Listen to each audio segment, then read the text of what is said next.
presidente da Câmara convocou deputados para votar 2 medidas provisórias com ações de estímulo à economia. As MPs estão no Congresso desde abril. Desde o início da crise internacional, Oh, meu Deus! a previsão de crescimento do setor para este ano caiu de 2% para 1,6%, de acordo com a Confederação Nacional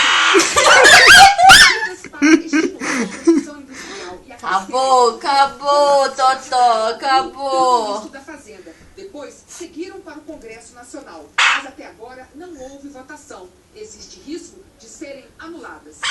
As 2 medidas provisórias reduzem o custo da folha de pagamento para 15 setores da economia.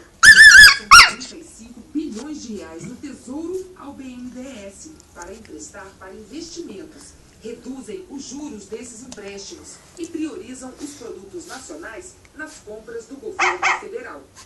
O presidente da Câmara dos Deputados disse que está os parlamentares para votar as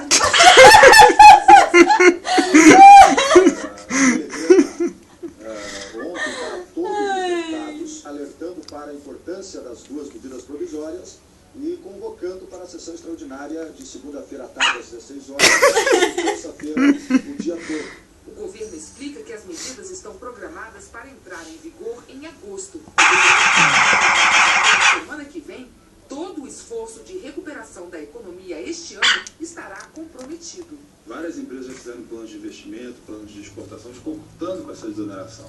Se essa desoneração não entrar em efeito, vai reduzir a competitividade e comprometer a recuperação da indústria no segundo semestre. A seguir, um evento gigantesco em